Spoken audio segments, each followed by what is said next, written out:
Apparently, we are live. A little different than normal. We don't have the glossy production values.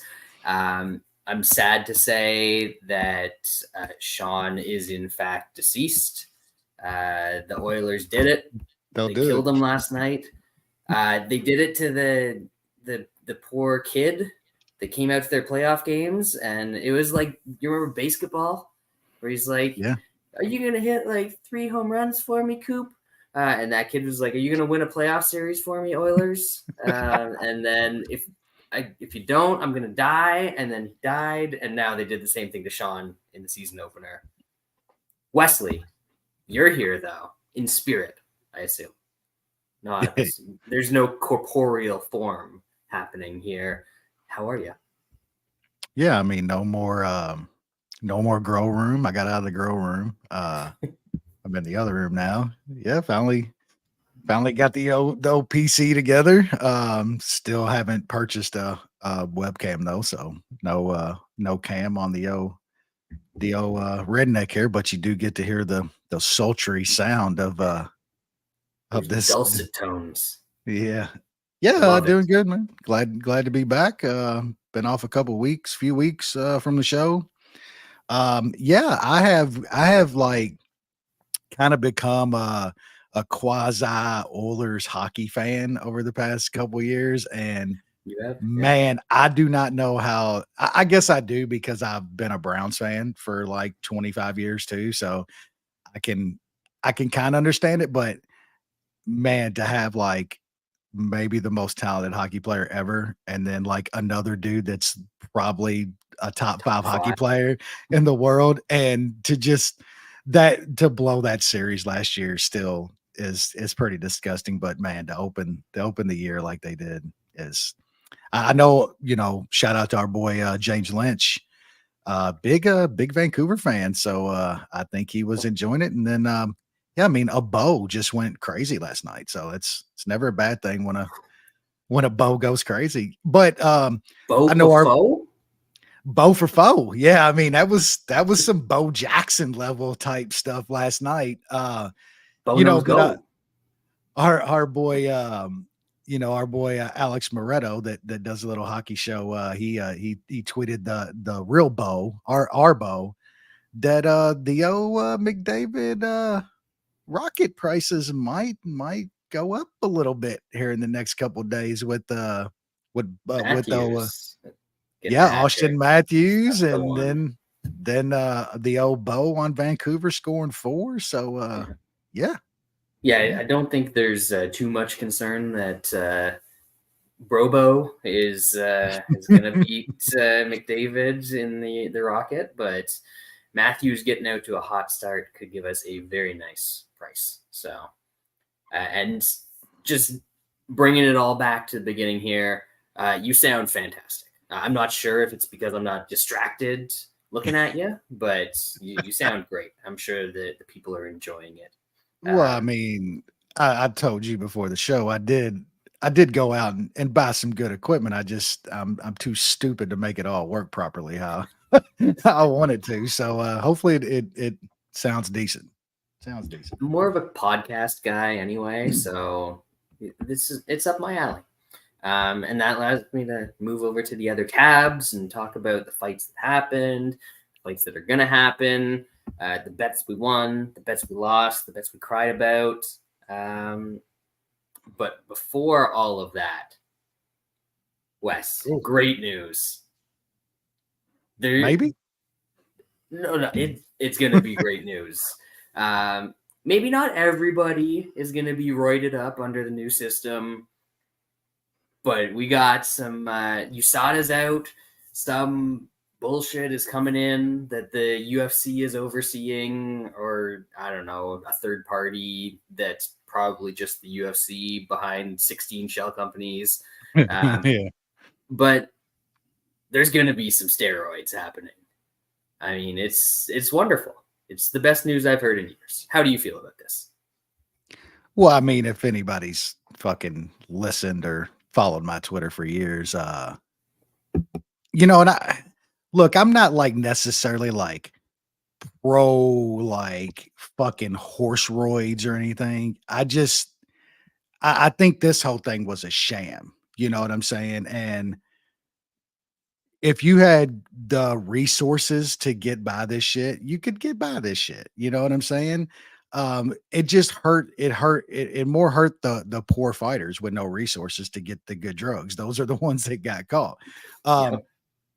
One thing that Or the stuck out to stupid me, fighters. yeah, or just the dummies. The thing that stuck out to me most about this little press conference is they said they're gonna well, I mean, they're gonna look at everything. Like it's not gonna be the same level of enforcement and shit anymore. It's impossible to, but talking about giving a little more pass on using substances scientifically proven to help the recovery process from devastating injuries.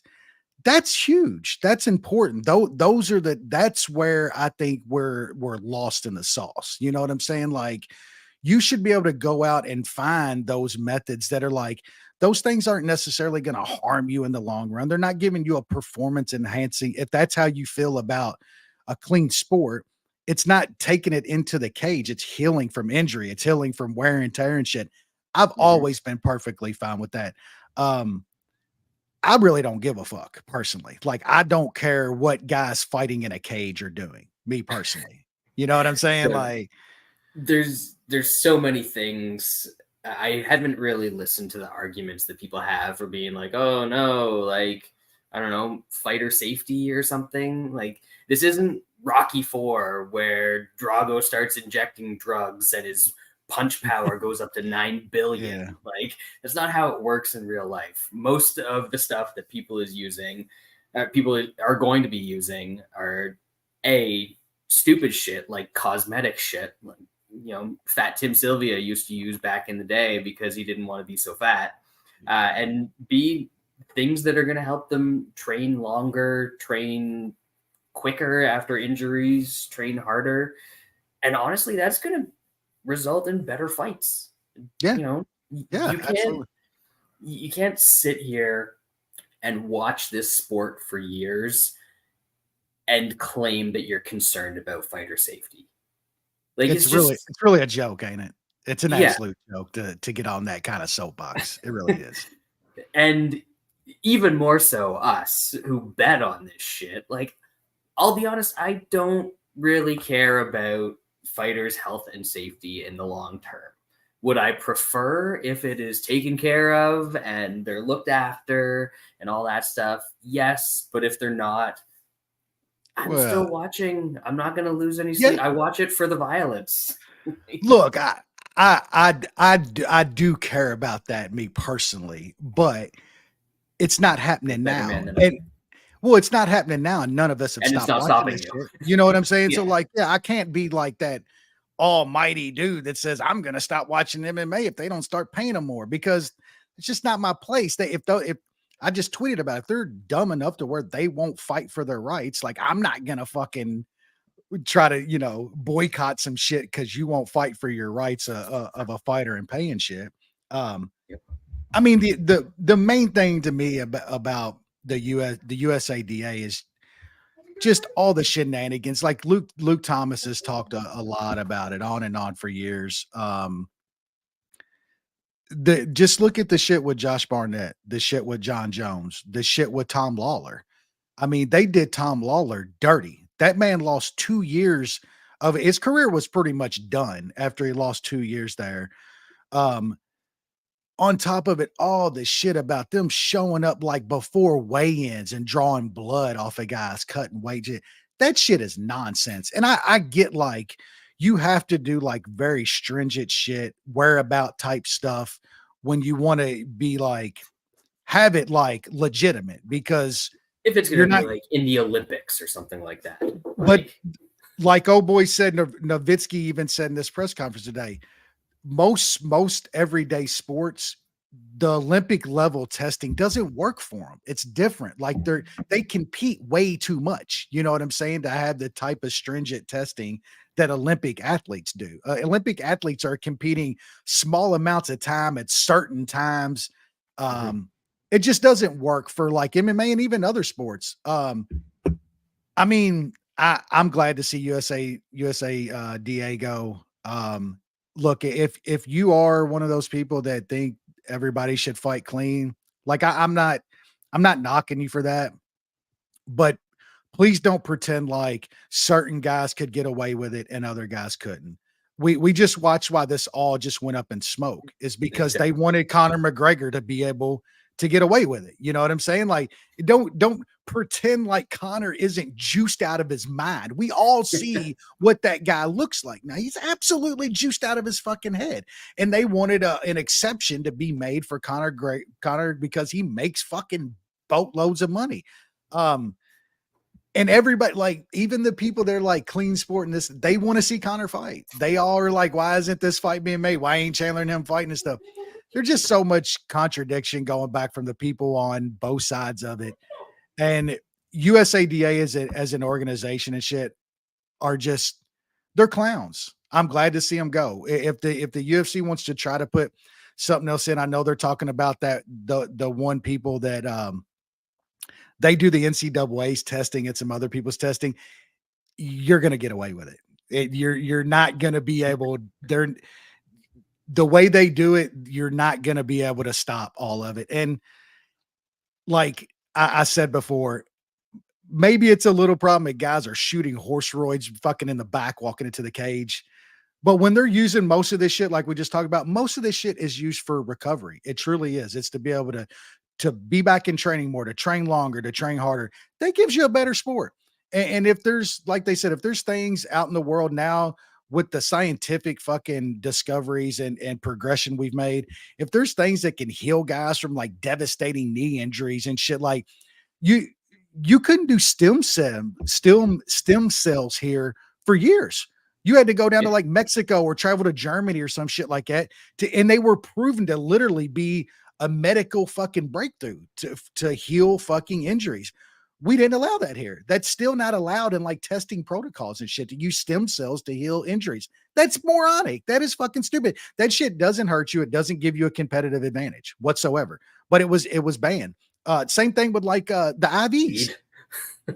Weed. Look how long it took them to get weed.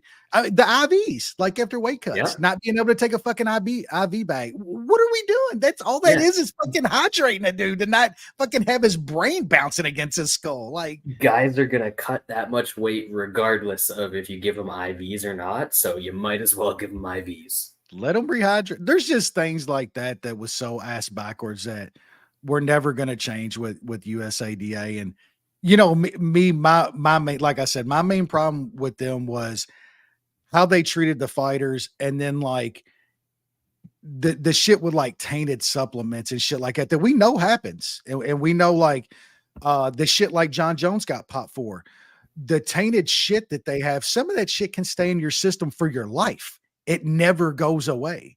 So like if you test for it once, you never have it in your body again, it doesn't matter. It's going to pop up. You could get these positive, negative tests and shit.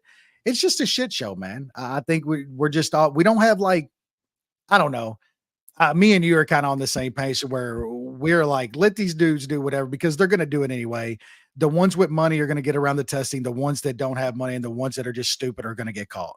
And that's just fucking stupid. Yeah.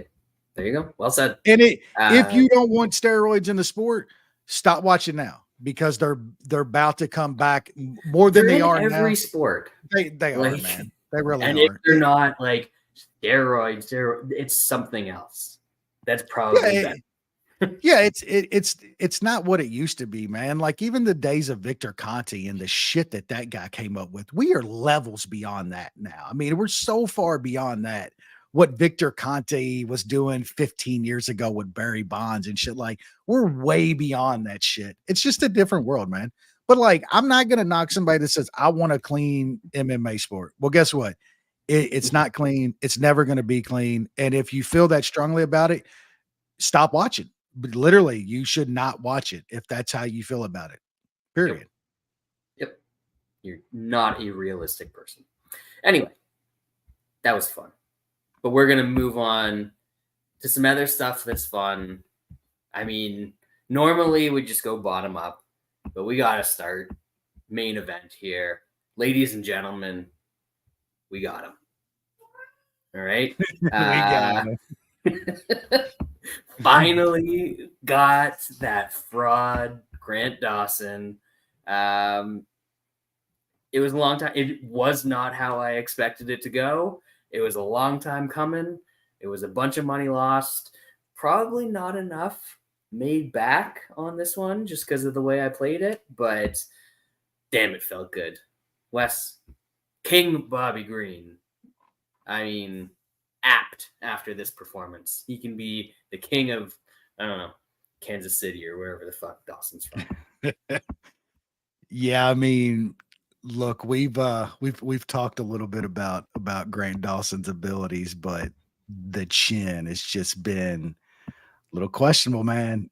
It's just look, Bobby hit him with a clean shot that I don't think he saw, but man, it was just a little straight left jab, bro.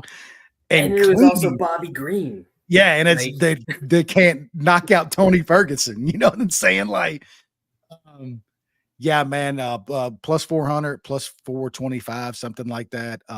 Look, I thought the line was kind of crazy anyway. Never saw it going like that.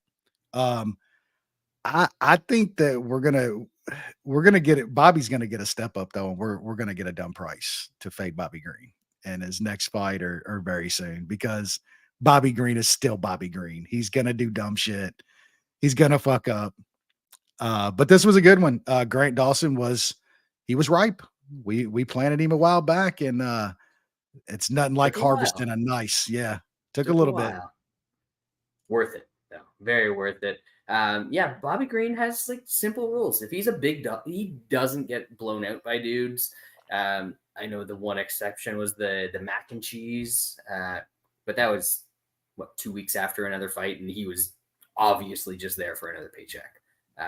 Which good on him, because get through those contracts faster, get that Reebok money, the bank breaking Reebok money faster. But yeah, he doesn't get blown out in fights. If he's a big dog, he's probably a good bet. If he's a favorite, he's Bobby Green. He's a huge fucking flake. He's probably a terrible bet. So it happens every time. It literally, look at Bobby Green's career. It has happened time and time again to where Bobby gets a decent win and shit. He's minus 300 against somebody he should absolutely beat, and he does Bobby Green shit every time, man. He's lost 14 times in his career. 14 times, yeah. I mean, get it while you can, Bobby, because here before too long, you're gonna be replaced by a fucking 12-12 contender series guy on the roster. Like it's coming very soon. Damn right. They signed like 50 people off contender series this year. It's literally like what is it like? You've already got a contract if you win. Some of the losers got contracts this year. I know. What was I saw the one guy, the dude from Peru that just got one that got the shit beat out of him, but since he didn't get knocked out, he was Bolivian. Yeah, it was Bolivian. Yeah. Dude, the dude is literally such a the airport was packed when this dude got back. He lost the fight, but got a contract. So it was like he won the World Cup. Like literally, the airport's packed. They got signs and shit. It's like hundreds of people. I'm like, this dude lost the fight, bro. Like, love it. That's where we're at. That's where we're at. I was just looking through Bobby Green's record, trying to find how much he made recently, and the most recent one that I could find is he was on a 36-36 contract when he fought Clay Guida back in 2020. And for him, I think that was like almost 10 fights ago. So he's probably on like, I don't know, 60-60, something like that now, maybe. Yeah. So get paid, I guess. Not too bad, but Jesus, like that dude just main evented a UFC event and is making whatever 50 and 50, 60 and 60. That's good by UFC standards, I guess. We'll say that. All right, let's run through the rest of these very quickly. JJ Aldrich, unanimous decision over Montana De La Rosa. Orichi Lang, unanimous decision over Johnny Munoz. Vanessa Demopoulos, stripper victory over Kanako Murata, unanimous decision. Nate Manass, I didn't end up betting him. Even Sean bet him, and he won. Plus 200 and up here.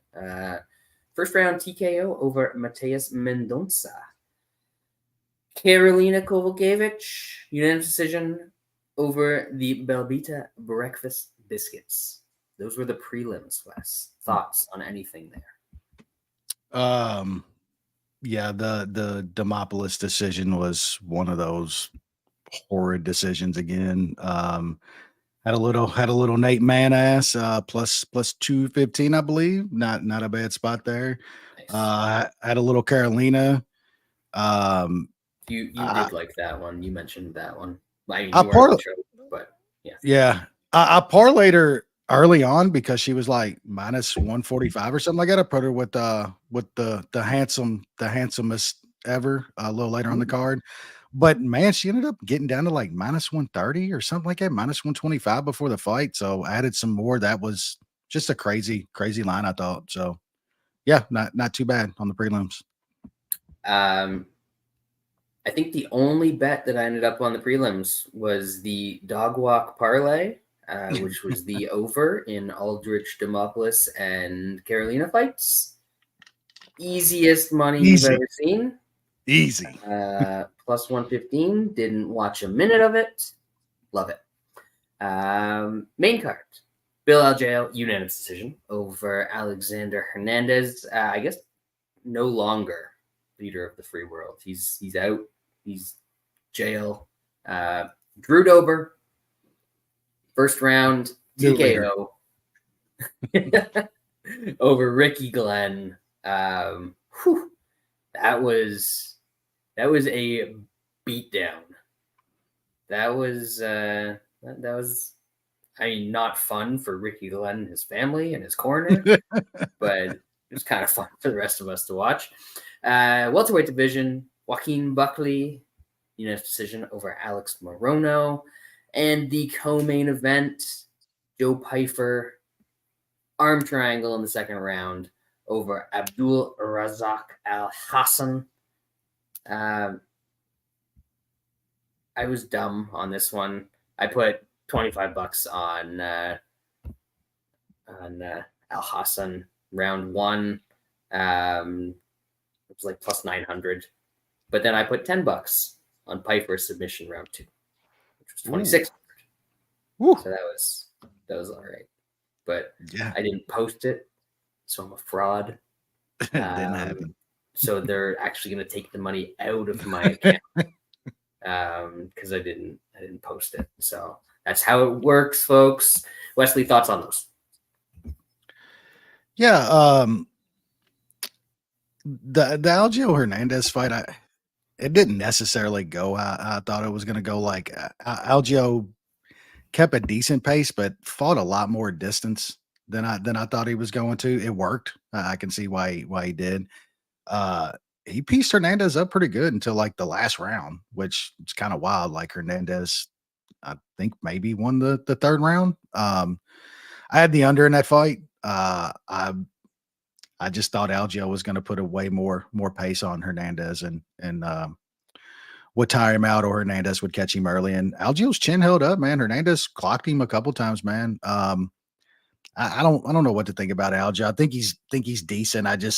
I feel like he's a guy that once he steps up that elite level of competition, he's going to get out athlete and shit. It's just he's kind of got a ceiling, but yeah, Hernandez he is what he is, man. If he don't clock you early, he's probably going to lose closer decision. So Dober's the baddest dude on the planet. Like legit, like there's a few guys that are just like, man, I'm watching that. Like Gagey comes to mind, but Dober's like there, like you're watching a Dober fight. Yeah. That dude is murdering somebody, or he's probably going to get murdered trying to take somebody out. But yeah, I had Dober in some parlays, Dober inside the distance, like all of that.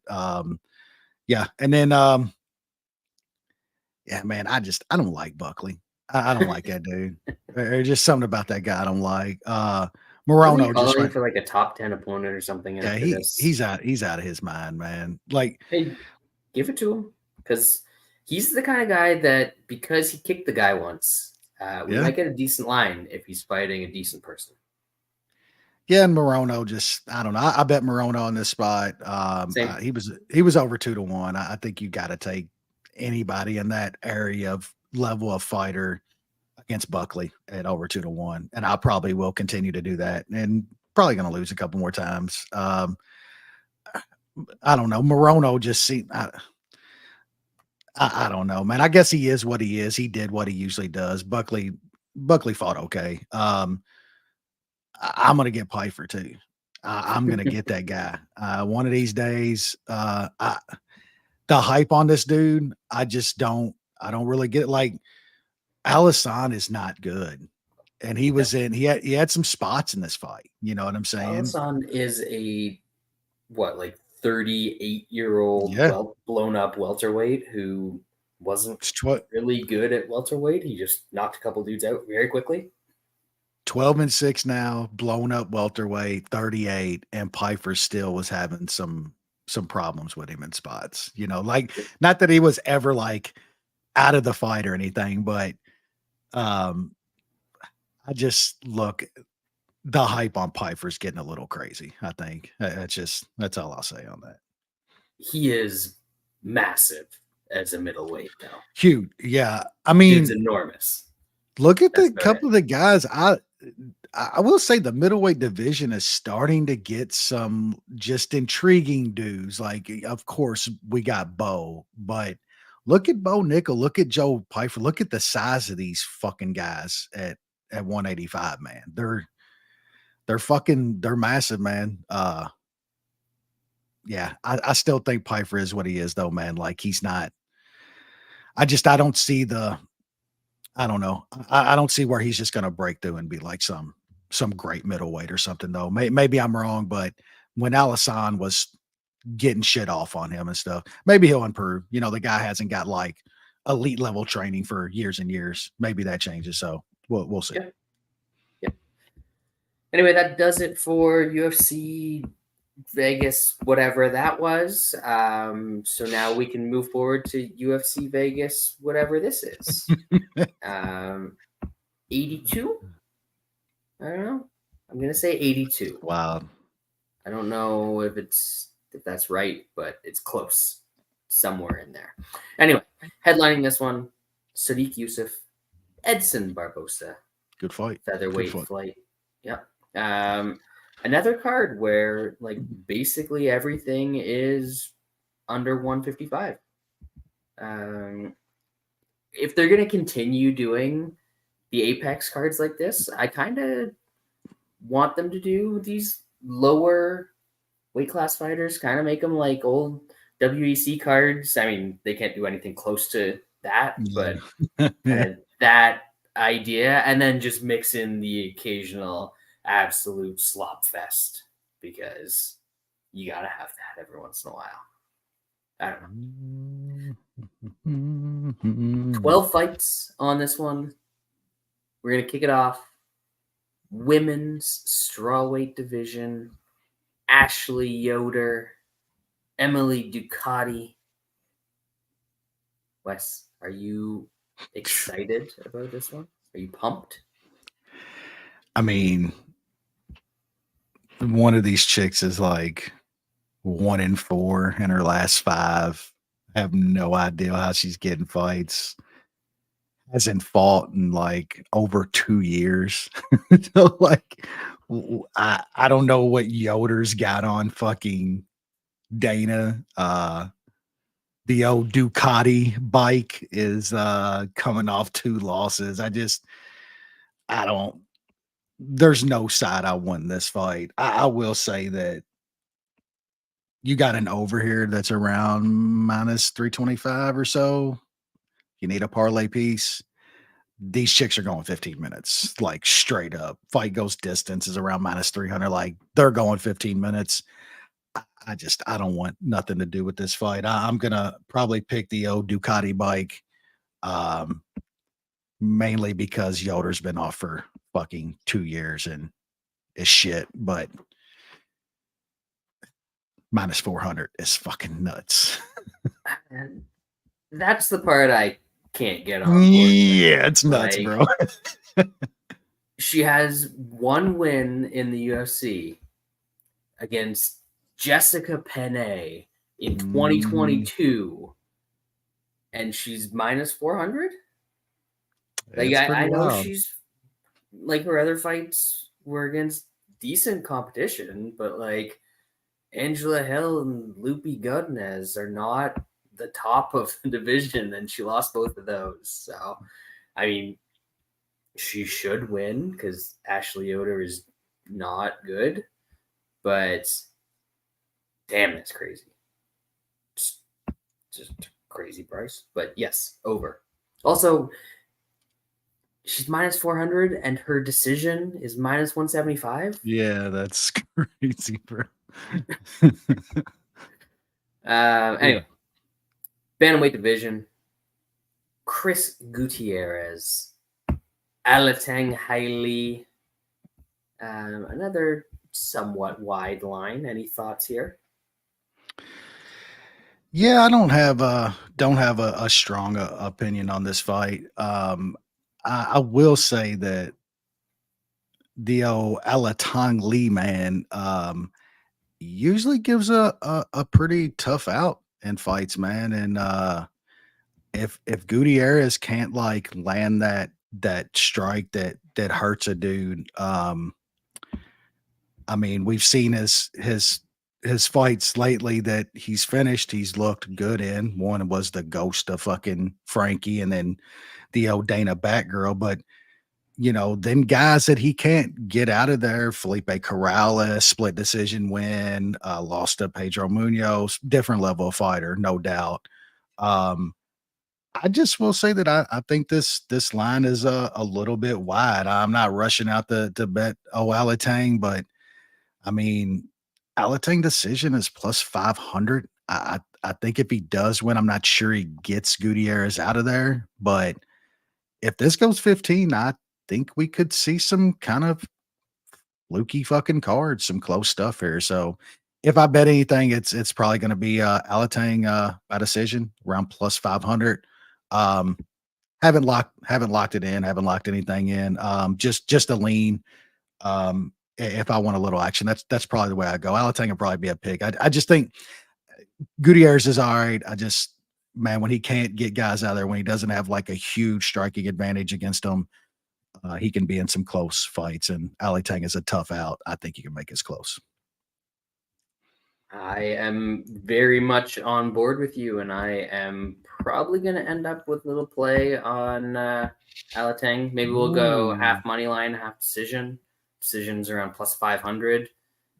I think that is a reasonable way for him to win this fight. He's not super high volume. He doesn't have crazy power, but he pretty consistently gets takedowns against everyone that he faces. Yeah, true.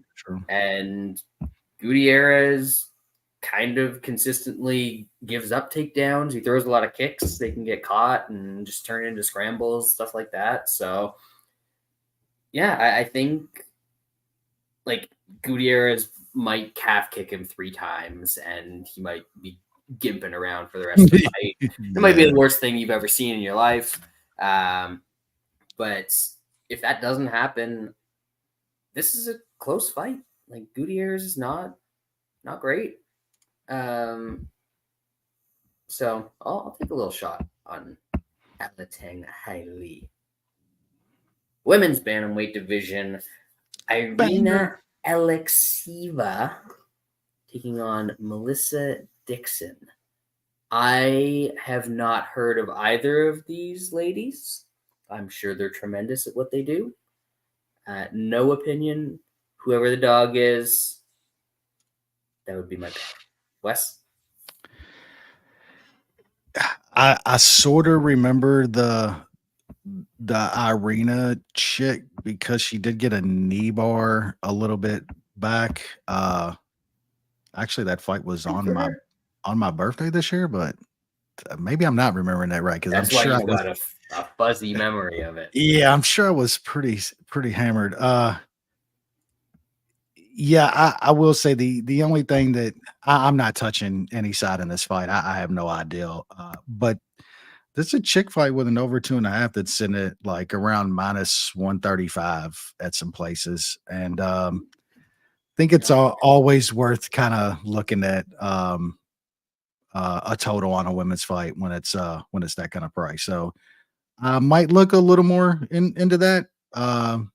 About the only angle I see on this fight. I don't think I've ever seen this Melissa Dixon fight. Literally, she's fighting on Aries and shit. I know I haven't seen her fight because I don't watch Aries fighting. And she was on some other shit called Golden Ticket Fight Promo. I mean, is this Willy Wonka's fucking backyard fights or what are we doing here? Golden Ticket Fight Promotions. Yeah, pass. Might look at the over if I want some action, but yeah, pass. Yes, pass. I spent way too long on it. Lightweight division. Terrence McKinney, something called Brandon Marotte.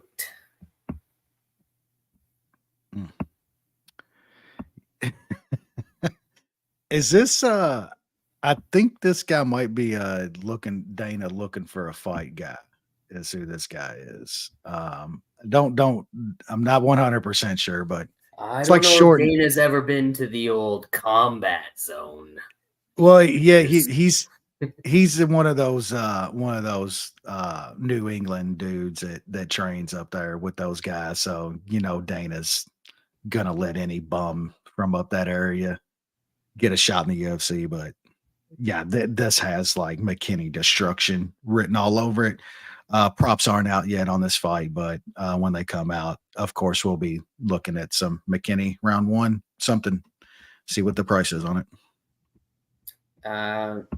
Looks like a couple of things are starting to come out. Oh, are they?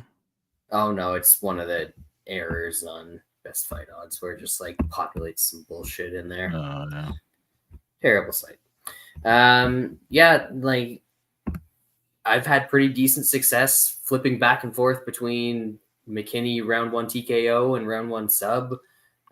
So I'll probably look for whichever one's the bigger number here. I would imagine if he doesn't just sleep somebody immediately, he usually just automatically wrestles them, and he's got pretty good back control or back takes and aggressively goes after rear naked chokes. So probably round 1 sub. If it's plus 200, I would love. I would think that's probably a little hopeful on my part, but I'd take that. Women's bantamweight division, Tainara Lisboa taking on Ravenna Oliveira. These sound like they're background characters in a Harry Potter book. Is Ravenna Oliveira one of the most Brazilian chick names that you've ever heard in your life? That shit's like that's Honey Jason's. Tainara Lisboa isn't. Yeah, I mean her nickname's Ty Panther, so I mean it's like, yeah, these are like Brazilian to the core chicks here. Yeah, I have no opinion on the side in this fight. I know Lisboa did get a decent win over Jessica Rose Clark for whatever that's worth nowadays. Yeah, I mean this is another one where the over is like plus money in this one. I know these chicks got some finishes against some really, really bad fighters. Even outside of Jessica Rose Clark, not that she's great or anything, but man, I'm talking this chick is subbing 1-4, 0-1, 0-0, 0-0, 0-0. I mean, the other chick is knocking out and subbing 8-5, 0-0, 0-0, 0-0, 0-0, 1-1, 0-1, 0-0. Like the chick she's fought up into her last fight had a combined 3 fights, all of them, 3 fights combined in like 10 chicks. There's That's a good some pick. over. There's some over 1.5s out there, like minus 185 or something. Like if you can parlay that in a book that's got them over 1.5 and minus 185, 190, that's a great parlay piece, I think, in this fight. I might even look at 2.5 at plus money. Like I'm picking up what you're throwing down here. Again, never seen either of them, but if you have a bunch of finishes in women's MMA against fighters with literally 0 fights, they don't count. They don't. A lot of the fights that I've seen that fit that description, one of the people does not actually want to be in there. Yep. And they never fight the same way when they actually fight an actual fighter. They never, it's always slower. It's always like, slowing yourself down and shit. You're not going out there bum rushing and just smoking somebody to like, usually they're beating up some fucking papaya sellers on the side of the street that is doing jujitsu to get in shape or some shit. Yeah. So the one you said had 3 total fights, all of her opponents combined up until her last one, and the other one is 9. Yeah. So looking wild, bro. And somehow people think they've seen enough to make the one minus 300 here. Yeah, that's she sub Jessica Rose Clark, bro. Come on ABC. Future OnlyFans model Jessica Rose Clark. I mean, what? She's got tattoos, bro. She has face tats. That's a win, dude. Yeah, I'm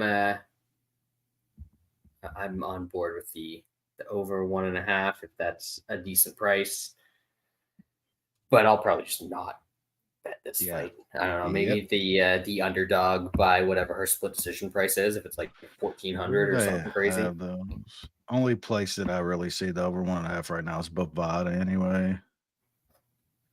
Anyway, 2.5 doesn't matter like plus. Yeah. Yeah, it doesn't. Yeah. This one matters because damage. It's been a while. It's been 10 months. It's a long time for no damage. That's good though. You know how that means this man's gonna be. That means receiving no damage to that applesauce cup. That's what we like. Exactly. Squatting back up a little bit. Darren Elkins, TJ Brown, featherweight division, banger. Mm-hmm. You know what? Honestly, from this point on, this card isn't good, but none of the fights actively repulse me. So step in the right direction. Because they're 155 and below. That's why. Like I mentioned it a couple weeks back. You could give me nothing but 155 and sub MMA for the rest of my life, and I wouldn't be mad about it. I would not be mad about it. Don't get me wrong, like USADA gone, heavyweights might be a little bit better, but maybe they're like, oh man, the heavyweights and the light heavyweights fucking suck. We need to do something about this. How can we get rid of USADA? We'll use Connor. Connor's the red herring, but actually we're doing it for the heavyweights and the light heavyweights. We got to get back to the glory divisions. I'm calling it now. Yeah, on our show, start the year 2024 heavyweight champion Alistair Overeem. Oh, Alistair Overeem. Give me a line. Just give me $5 on 500 to 1. No doubt. I think TJ Brown is about to be swimming out past the buoys in this fight. I think our boy Damage is gonna take this dude into some deep waters, man. Look, can Elkins get fucking smashed out? Maybe. I know he's probably he's not going to get one punch by TJ Brown. I'll tell you that fucking much. And if you can't like one punch fucking Elkins and get his ass out of there, he's going to be on you. That motherfucker's coming forward. He's going to be on you. He's going to be punching. He's going to be grinding you. I think when this fight hits the second and third round, TJ Brown's gonna be in some trouble. Say what you will about Elkins at this point. Of course, he's applesauce fucking cup to me, has been for a while now. But you know what that guy's gonna do. You know he's gonna be in a fight. Might have a fucking liquefied fucking skull at this point, but man, that chin is still kind of crazy. The guy can still take a punch from a guy that's not got big punching power. Man, I don't know how you don't take a little shot on Darren Elkins in this fight. There's some plus 160 sitting out there. I like a little shot on Elkins by sub as well. It's around plus 500. TJ Brown's got some spots, man, to where he's been put in tough fights, and that guy gets out of there. You know, you can make TJ Brown one out of a fight. If there's ever a guy that's going to make you want to get out of a fight, it's Darren Elkins, and I could see this being on the mat and TJ Brown giving him a chance to get him out of there, and Elkins will take it. So sub at around plus 500, and I know Brad likes a couple other props that I'm going to sprinkle on as well. So yeah, I like Darren Elkins in the spot. Yeah, it's damage time, baby. But reverse way of normal. Maybe a little received damage early. Brown is faster. I don't know that he's stronger. I don't know that he has more power, but he's definitely faster. He'll land early in this fight. But eventually, this guy wants to grapple. He's going to want to grapple in a fight with Darren Elkins as a guy who gasses and finds ways to give up subs and lose late in fights. So I like Elkins. Moneyline, I grabbed a little bit. It's already at plus 172. I think that is gone. That was over at the FanDuel. They've still got plus 164, which you've got the duel in Kentucky now, right? We do. We have the books. So we are going to say that plus 164 at FanDuel, widely available. Plus 165 at MGM, apparently, which is also widely available, but they hate me and don't take a lot of my money. That's going to be the first, you heard that right, the first consensus bet of the week. We came to the conclusion that since our brother, our own rules. Our brother, we love him. The ultimate mush of 2023, though. He's not here tonight, so we're gonna double up. We're safe. We gotta take advantage while we can. Yeah, we're gonna double up, bro. I'm also going to play some Elkins round 2 and Elkins round 3. I like that. Maybe sub specifically, because Brown does like to give up subs. We saw against a gassed, overmatched opponent a couple fights back in the Argentinian dude. Wes, did you know that Argentina is cold? Argentina's cold. Yeah, some people even say it's bordering on chilly. I'm the dad, bro. I'm supposed to be coming up with those. Don't worry, nobody listens to this. You can use it as your own. It's there's perfect. Like 7 people's gonna hear that. But yeah, maybe even take a quick peek at whatever the specific round 2, round 3 sub props are, because those will probably be some silly numbers. The round 2 and 3 on their own are already like 10 and 1200. I think Camby books, if you can get any money down there, 1600 for round 3. That's pretty awesome. Let's see. We're just going to be sprinkling all around when it comes to Elkins, but main bet just is money line plus 160. 12 and 16 at Mason Book for 2 and 3 sub. Oh, 2 and 3 sub. Yeah. So there's probably better numbers out there. I will look while you are talking about this next fight, which is decent little prospect matchup in the bantamweight division. Christian Rodriguez, that dude's my homie. After doing what he did to Leno Jr. last time out, he's taken on Cameron Saaiman. They were previously scheduled to fight, and Rodriguez withdrew. I don't know why, but that was like 3 months ago, so I assume he's all healed up if it was an injury. Saaiman seems to get so angry when he's fighting not white people that he commits all these fouls and stuff. He's South African. I don't know if there's a trend going on here, but there's a trend. Maybe a little point deduction in this fight. You can get those now at like plus 2,000, probably less. Maybe we'll see a point deduction by Saaiman just because of the rage that he feels when he sees.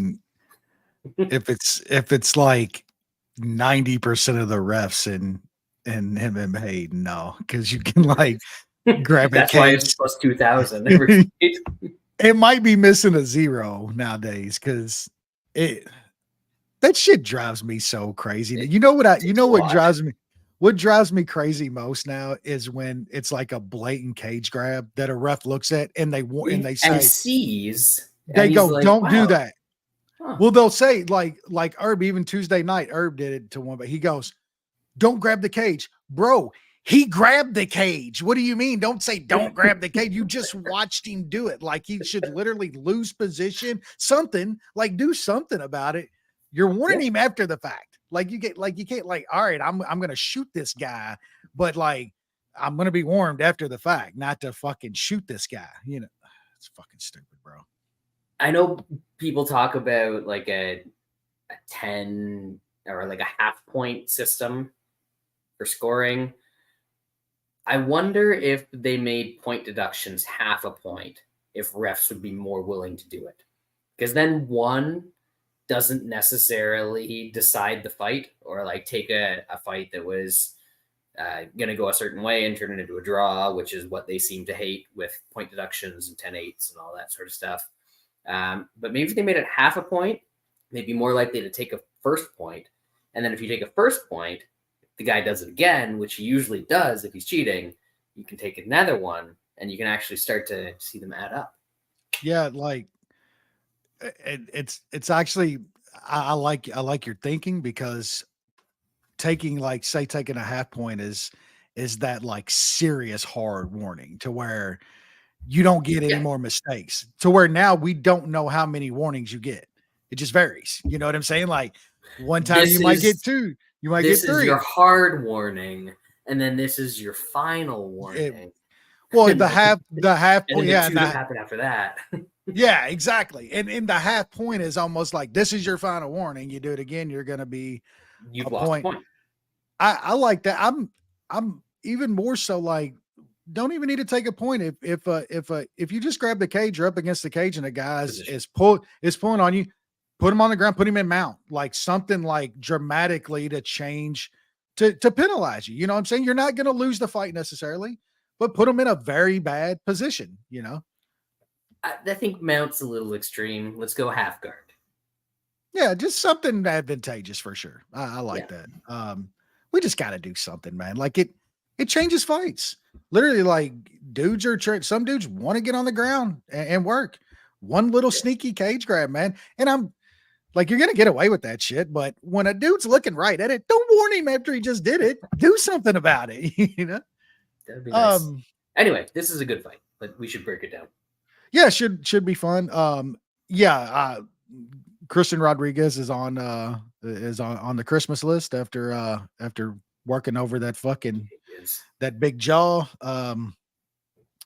I think this is a really close fight. I'm still not sure what to think about Saaiman. I know he he got that win over Terrence Mitchell. But I mean, I can remember too back him going in deep with fucking Mana Martinez and shit. So personally, I just think Rodriguez is a little bit more well-rounded here. I think if this is on the mat, Rodriguez is very good. We just watched him. You like say what you will about Rosas Jr. The guy's a very good grappler. And Rodriguez had zero trouble controlling that guy on the mat. So I don't see why he would have trouble controlling Saaiman on the mat here. On the feet, it's kind of even, man. So definitely lean Rodriguez in this spot. I just think it's close, man. The lines just creeped up for me personally to where it's a little past what I want to lay on Rodriguez. Think it's up to minus 145 or so right now. I do like him to win this fight. Maybe might look at him. Might look at a prop. As of right now, it's a pass. I'm going to watch the line. If Rodriguez can come back down to the minus 130 range, 125 range, probably fire on it. I like him here to probably win a decision. I think he can grind out Saaiman on the mat. I was listening to you. I agree with your pick. I was looking at some Elkins round props. Bet 365. Plus 18 for round 3. That's not bad. That's getting the sprinkle. Yeah. And honestly, the TKO props are sillier than the sub props. And those are possible, I guess. I mean, sometimes he'll just finish a guy with ground and pound. He's done it before. So anyway, that fight's gone. This fight's happening. I like Christian Rodriguez. I think he is a quality fighter. We've seen him in a variety of matchups now, mostly against grapplers. I mean, the Weems fight, I mean, that dude tried to grapple him too. So I guess it's been all against grapplers. So it's going to be interesting to see how that plays out here because Saaiman usually wants to get takedowns. I know he got his one fight against a short notice dude that took him down like 5 times or whatever. But against Mitchell, he went for takedowns. Against Mana Martinez, he went for takedowns. Back on Contender Series against some guy who was terrible. He even went for takedowns against that dude. And I don't think that is an option for him here. So is he good enough on the feet that he can just beat up Christian Rodriguez? I don't think so. If it turns into a grappling match, is he a better grappler than Jonathan Pierce, who went back and forth with Rodriguez up a weight class on short notice, or a better grappler than Leno Jr.? No. So I like Rodriguez in a lot of spots in this fight. I think minus 145 that's still out there is kind of cheap. I took a little bit just before we started recording because I don't think that is sticking around. I don't think it should stick around. And it's just kind of in the limit of what I will play as a moneyline favorite straight. So Christian Rodriguez is going to be the bet. What did you say the decision prop was? I don't think or did you say? No, I know you said you like him by decision, but it is plus 185. No, not bad. Not bad. Yeah. I think it's not, as you can see, it's not tickling my fancy too much. So we're just going to play money line on this one and move on. 130-pound catch weight, because these guys fought a little while ago and it was weird and got stopped a little too soon, but like not that soon. If the ref just waited like 2 or 3 seconds, it probably would have been over. The chairman, Edgar Cháirez, taking on, he's blonde now. So maybe it took a little while for the blondness to take effect. But he's Du Bronx camp, blonde, all of their focus right now, because sadly, sad. Bug's out of the fight. And then you've got Mac and Cheese being a dork about the Volk coming in as a replacement. He's like, don't use it as an excuse, man. I know it's not him that's actually sending that tweet. It's Ali or like whoever, but oh man, all of them just fucking dorks. Just Yeah, the worst, man. Anyway, the chairman taking on Daniel Lacerda. Is it going to be a repeat of what happened last time, Wes? Yeah, I think we probably saw about what we needed to see. I think rightful fave here. You know, I think even last time going in, we thought Lacerda needed to starch him or something to win the fight. You know, I mean that's pretty much the guy's mo. I had bet fight starts round 2 at some plus money in that fight. I don't know. I actually wasn't hating that spot. Like I know he did get in that choke, but up until then, like they weren't doing a whole lot. He was way more cautious than normal. Yeah, and I mean that's making me kind of want to go back to that spot in this one. I think we could see even more cautiousness out of Lacerda after the last time, just because he did get like put in that bad spot, whether it got stopped early or not. Like he was in a pretty bad spot there. I don't know if that was gonna finish it, but I kind of want to go back to fight starts round 2. It is like even money again, plus 105. Probably will take a little of that. I think Cháirez is the rightful fave though. I thought he was better going into last time. I thought Lacerda had to get a early knockout to win that fight. I still don't think he's going to get that on Cháirez. Cháirez might be decent. I think he's a rightful favorite. I don't want to lay minus 350 on him or anything, just for the fact that Lacerda does have some sneaky finishes. It's been a while, but he does have them in the past. But I'll probably take a small bet on that fight starts round 2 and bet on Lacerda being even more cautious this time since he was put in another bad spot and the dude's been finished or lost like 4 or 5 in a row. So yeah, fight starts round 2. Cháirez the pick. I disagree a little bit. I think that Lacerda tried the whole cautious thing. Yeah, you're right. Like my job's on the line. It didn't fucking work. He just didn't do anything. So I think this time he comes out and he goes back, balls to the wall. The only way that he wins, as you said, is starches them early. And I think that there's some bigger prices this time around on Lacerda round 1. Last time it was like plus 400. You had to get into like the sub prop or the TKO prop to get a 9 or 10. But there's a 700 out there right now for round 1. I'm probably going to be dumb, throw 25, $50 on it because his job is on the line again. And that is the only way that he wins this fight. If it gets out of the first round, as Wes thinks it does, he's fucked. He's probably getting stopped in the second. So, yeah, I think it should be a little bit of chaos for however long it lasts. Moving on up, the only fight above lightweight on this entire card, Michel Pereira taking on Andre Petroski.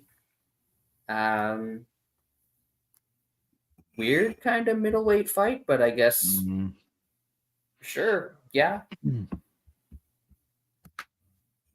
Yeah. Well, Pereira's kind of had some canceled fights here over the past few months. Dude's been off for about 1.5 years now. A lot of canceled fights lately.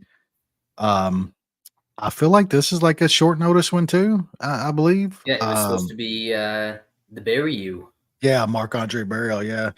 Look, I'm really searching for a reason to bet my boy Petroski here at some plus money, but I have a feeling that this just might be a bad matchup for him, man.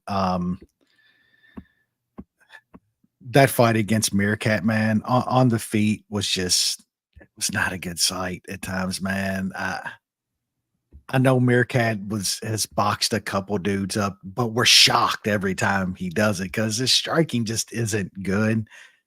And man, Petroski gets in those just you know chunks of fight time where he's wanting to stand and trade.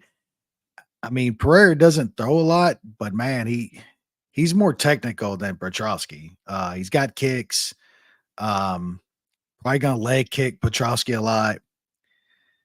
The Petroski body language when this gets later in the fight just is never good. Like he might win these third rounds, but man, he doesn't. There's just a lot of things that is scaring me off Petroski here. I do want to bet him. I might still end up betting him just because he's my boy.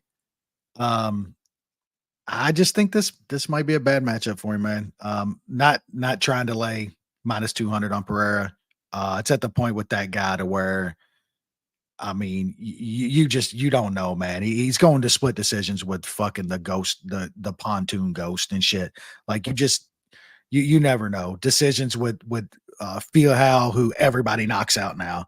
You know what I'm saying? Like you're going 15 with that guy, 15 with Nico Price. Like just I don't know. Maybe I'm talking myself into betting Petroski here as a 2-1 dog. Yeah, probably.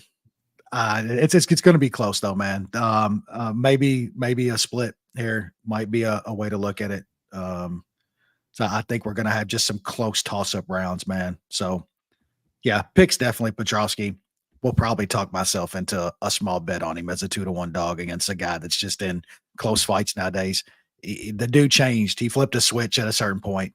He went from being wild man, craziest dude you've ever seen to won a couple UFC fights, and somebody got in his ear like, "Oh, you could be like the champ or something, dude, if you would just fight smart." But guess what? It's just when you change your style, you're just some dudes aren't the same. This is one of them. Diego changed him.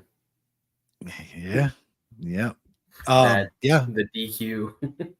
yeah, yeah. So Petroski pick for sure. Probably a small bet on Petroski as a 2-1 dog, and since I have him now, I'll probably look around to take some sort of split decision prop because I just think it's going to be close. Pereira's probably going to get a scorecard.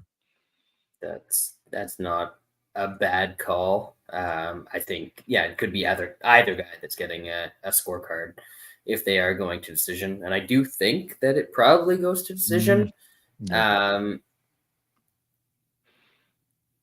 I think probably the bet that I like the most in this one is the over 1.5, like minus 200. Yeah, 2.5 is plus money. Fuck. Yeah. So I'm looking at either over 1.5, throw it in a parlay, or just take the over 2.5 straight. Well, Petroski, I know that he's got the third round wins, but my eyes aren't lying to me when I see you fucking gas dead to shit every time in the second round of a fight. So that one's tough to pull the trigger on, the 2.5 there, but definitely do like the 1.5. Bovada, I'm pretty much gonna go ahead and do the over 1.5 chick fight, over 1.5 Petroski, and you're getting like nice plus money on that. That's one bet I'm doing it. There you go. All these legal books, and I gotta use shitty ass Bovada to get over 1.5. Bantamweight division, Jonathan Martinez, Adrian Yanez could be a fun little striking match.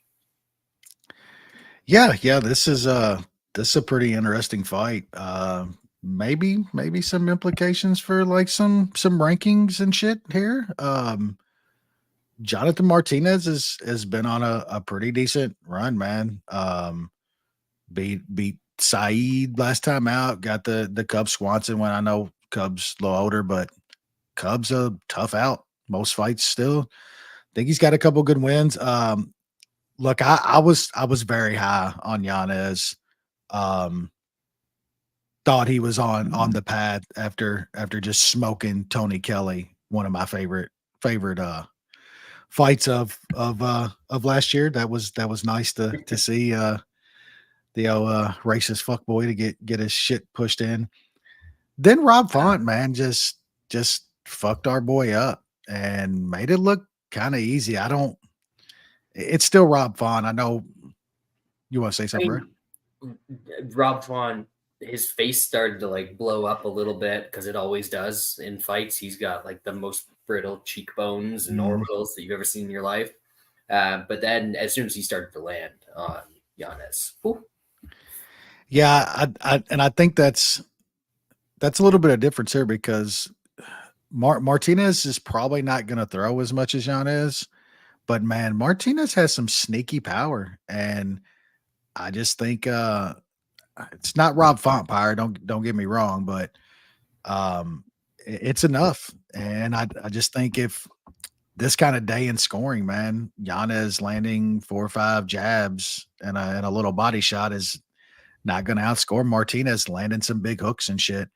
And then, I mean, if Martinez wants to grapple here, he's the better grappler. So just all around well-roundedness, I think he's a little bit more well-rounded. But man, it's another like really close fight here. Either one of these dudes can win this. They're both good. They both have ways to win this. I think it probably goes 15. If anybody's finishing anybody, I think it's Martinez finishing Yanez though. This is one I'm probably gonna pass, man. This fight's so close. Just flip a coin. Pick's gonna be Martinez though. I just think he's slightly more well-rounded, and I just think we kind of overhyped Yanez a little bit. Me too. I thought he was the truth, and then he got tested with a little bit of power, and you got to have a chin. Like you can't be down at what are 135ers? Well, yeah, 135, and it is Rob Font, but you can't be getting smoked like that at 135. So yeah, pick's gonna be Martinez. Really close fight. Probably pass on a bit.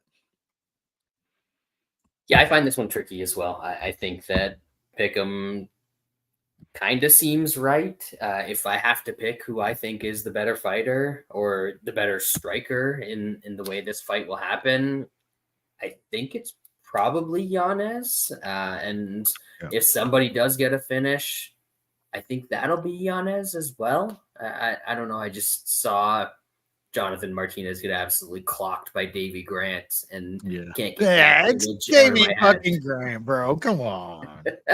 Yanez fought Davy Grant and he didn't get knocked out, so he didn't have he didn't have his good bangers and mash that morning. Never know. And like Yanez fought Randy Costa and he took some shit from Randy Costa in the first round, which is that dude throws early. I was surprised that even Font did him like that. Like I was surprised when that happened. Honestly, I bet Font there. I kind of felt like I got a bit lucky on it. He was getting fucking pieced. He was getting pieced. So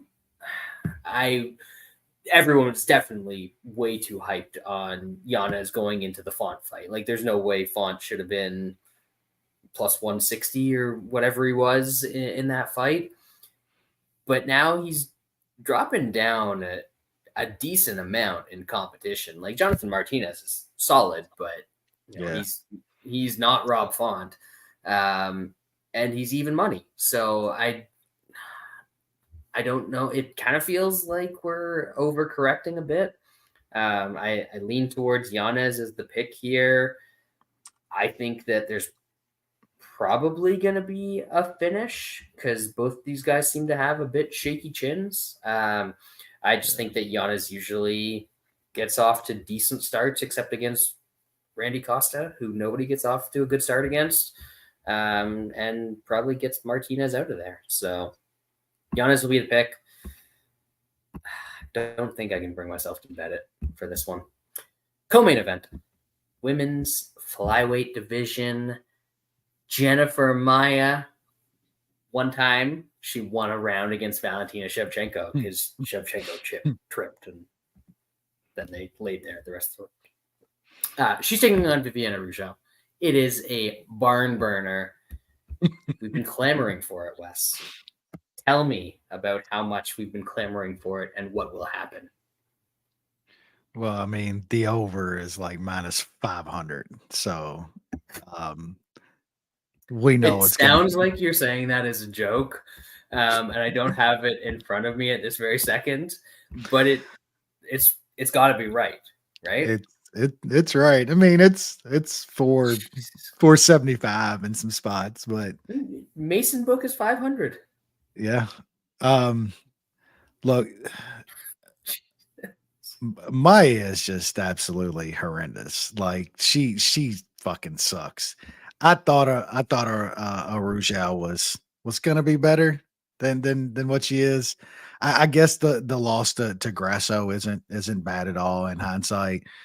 She got pretty smoked by Rebus though. I bet a Rougeau in that fight. I know Rebus has looked a little better of recent, but still Rougeau a dog in the spot to fucking Jennifer Maia. Like, I don't know. That just seems a little off to me. Nothing big here. I just think the wrong fighter's favorite here. Like, just think Rougeau should be a slight fave against Jennifer Maia, and a Rougeau decision is plus. I mean, you got a plus 225 at DraftKings right now. How to take some of that, like a Rougeau decision plus 225, little money line, just wrong fighter's favorite here. If you like Maia, fine, take her by decision. Don't fucking lay juice on Maia. She's not finishing a Rougeau. There's no finishes in this fight. Over's fucking minus 500. Like take Maia by decision if you like her in this fight. But yeah, a Rougeau, little decision, little money line. I feel like the math does not math when you're talking about a plus 130 underdog in a fight that is minus 500 to go to decision. Yeah, being plus 225 to win by decision. Like, it's just, yeah. I'll take that. I don't really have an opinion or care much about this fight. I don't think that Maia is going to be able to get takedowns. I think, honestly, if anyone gets takedowns, Rougeau mixes them in every once in a while. Could win her around here. She's the harder puncher.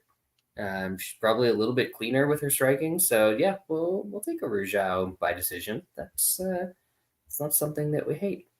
And then I'm going to play around with the same game parlays in the fight. Just take like a Rougeau and over 2.5 to see if anywhere has a better price than plus 225 by decision. And probably I not. don't think they will, because the math don't math. They I've noticed on that shit too that their hold on those are fucking ridiculous. Like, you could almost go and like bet the straights and get it at a better price than you could same game parlay in some of them. Yeah.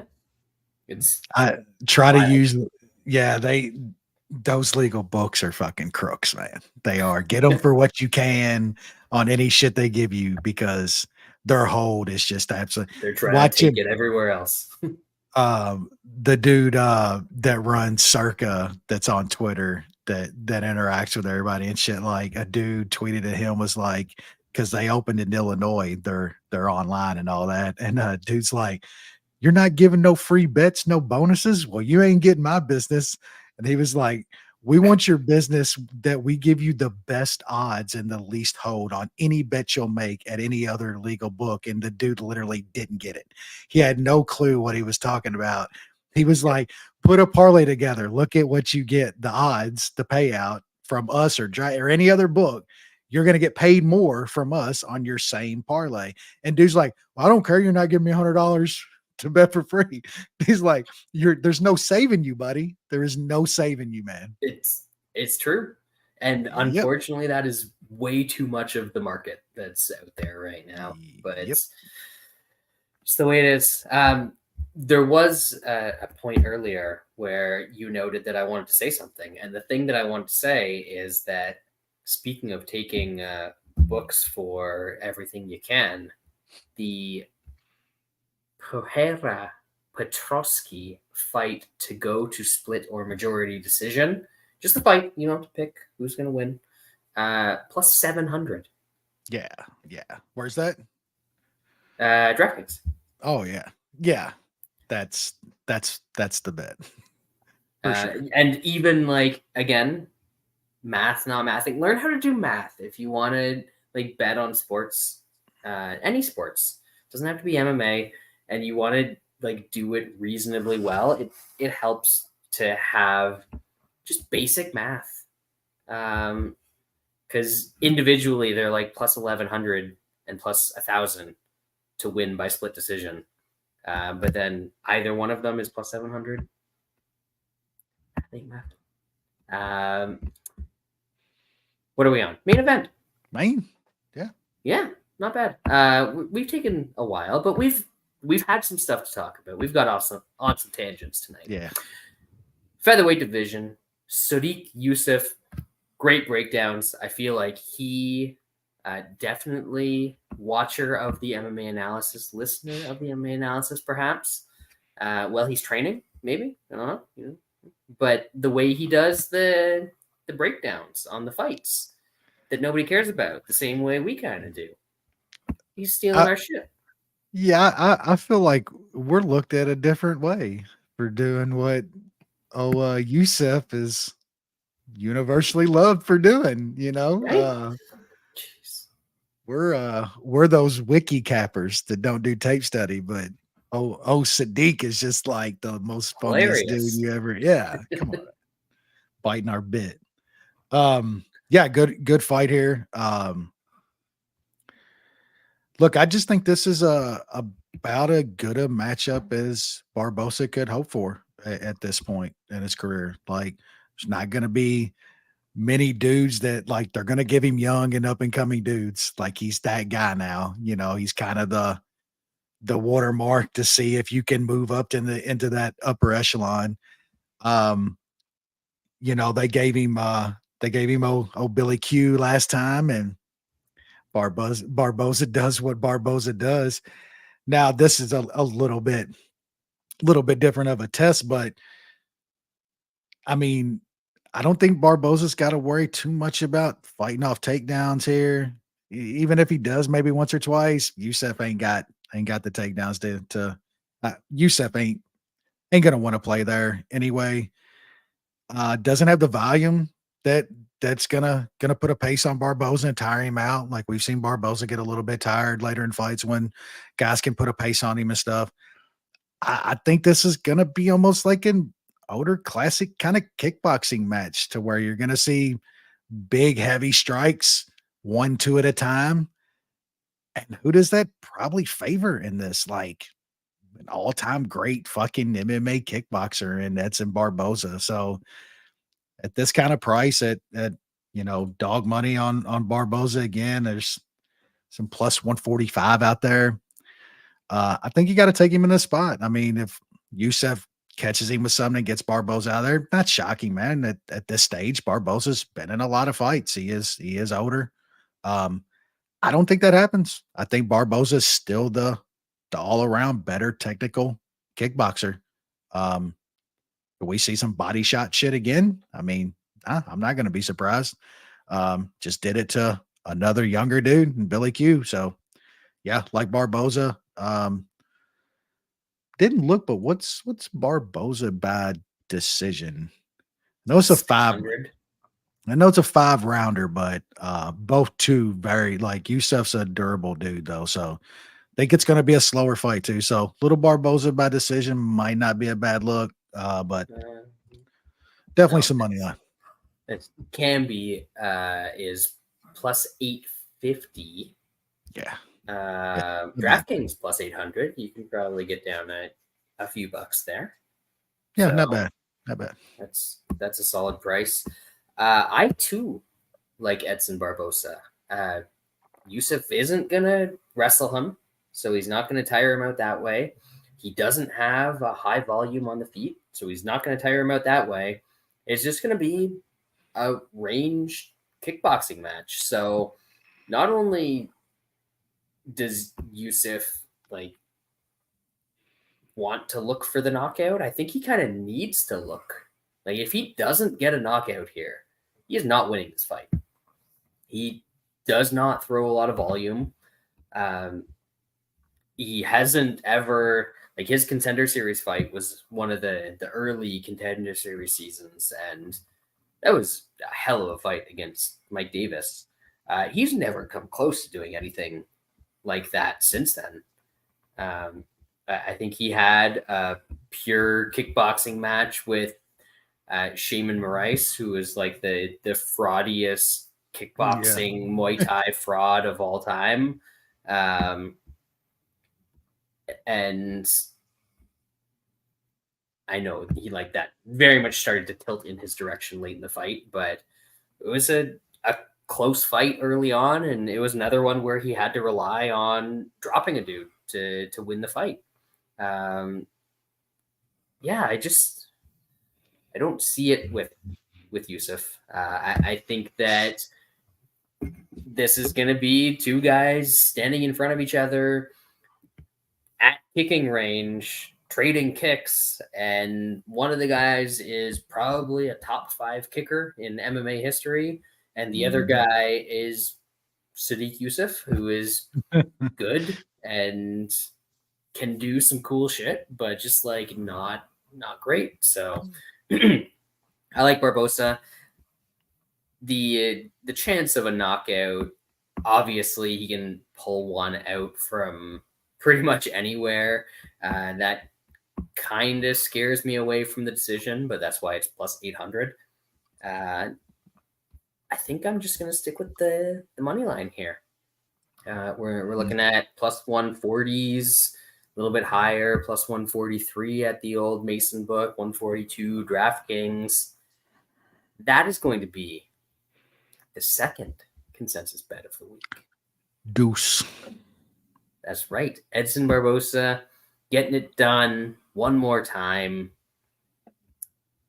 And I don't know. Speaking of getting it done, we just got the show done.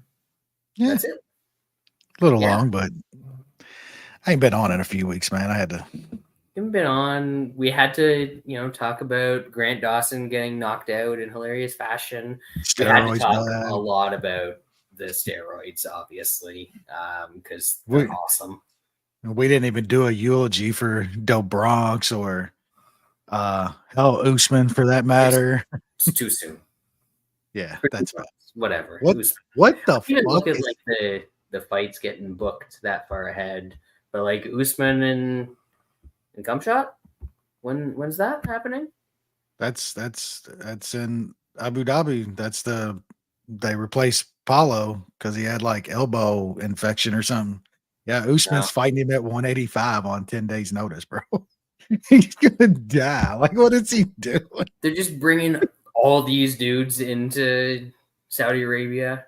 Yeah, it's all Ali's boy. It's Ali's boy. He's gonna get a chunk of money to go over there and show up and probably do appearances and shit. Yeah, and then Del Bronx, what the fuck is he doing sparring? Apparently with no headgear. A fucking even and if he's got headgear on, he's going that fucking hard 10 days out from a fight. What the fuck is he doing, bro? What the fuck? He's about that life. You can't tell him what to do. That's so I can't blame him for this. It sucks. But I don't know. We'll get it eventually. Hopefully this means he won't have to go over to the Middle East again. I mean, mac and cheese can't. Most can't of those get into they can't fight anywhere else. You can't get into the Western Hemisphere. Yeah, they're all on every terrorist watch list in the fucking world. You know what I'm saying? They can't go nowhere. Yeah. So there's that. MMA, always fun. What do we have coming up? It's the pay-per-view next week. Yeah. Yeah, We it's talked about it. the Like, big one. Then we got a not week. officially, but man, I hope Volk knocks that stupid asshole out. Yeah, He's just the worst. the only bad thing is I think Volk would have a shot after watching the first one if he had a like legit some sort of training camp. He's literally Hey, taking. you know what? If I'm Volk, I'm just like firing up the stem cells right now. Yeah. Gonna do whatever. If you fail a test, UFC is gonna void it in 2 months anyway, and you're gonna be the champ. So cheat however you can. I'm here for you. I'm cheering for you on this one. That will be. That's the week before we're in Vegas. Yeah, that card and then no card because then we're out in the can't desert compete with the Fury and the Hog. the Hog. Yeah, Hog just needs to quit like smashing glass doors so he don't get like a cut to the face or some shit. You know, scaring little old men and shit. That was a cool promo. Did you see the promo for that fight?